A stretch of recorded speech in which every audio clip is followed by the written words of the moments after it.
ସୁଭାଶିଷ ଶର୍ମାଙ୍କୁ ମୁଢ଼ି ଖାଇବାକୁ ଦେଉଛନ୍ତି କୁନି ଝିଅ ଭିଓନା। ତ ଫ୍ରେଣ୍ଡସ୍, ଆପଣମାନେ ଭିଓନାକୁ ତ ବେଶ ଭଲ ଭାବେ ଜାଣିଥିବେ।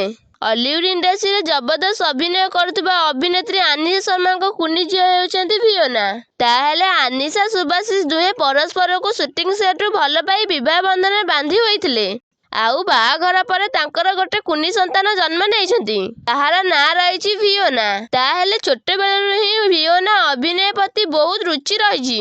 ଛୋଟବେଳରୁ ଭିଓନା ନିଜ ମାଙ୍କ ସହିତ ଅଭିନୟ ଶିଖୁଥିବା ଦେଖାଦେଇଛନ୍ତି। ତାହେଲେ ମା ହେଲା ପରେ ଆନିଶା ଶର୍ମା ଅଲିଉଡ୍ ଇଣ୍ଡଷ୍ଟ୍ରି ଠାରୁ ପୁରା ଦୂରରେ ରହିଛନ୍ତି। କୁନି ଝିଅର ଯତ୍ନ ନେଉଥିବାର ନଜର ଆସିଛନ୍ତି ଆନିଶା।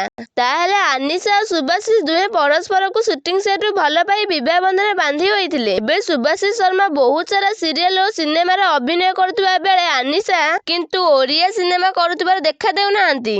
ନିଜ ସୋଶାଲ ମିଡିଆରେ ସେ ନିଜର କୁନି ଝିଅଙ୍କ ସହିତ ସମୟ ବିତାଉଥିବାର ଦେଖାଦେଇଛନ୍ତି। ତ ଏବେ କୁନି ଝିଅ ଭିଓନା ନିଜ ବାପାଙ୍କ ସହିତ ସମୟ ବିତାଉଥିବାର ଦେଖାଦେଇଛନ୍ତି। ବାପାଙ୍କୁ ଖାଇବାକୁ ଦେଉଥିବାର ଦେଖାଦେଇଛନ୍ତି କୁନି ଝିଅ ଭିଓନା।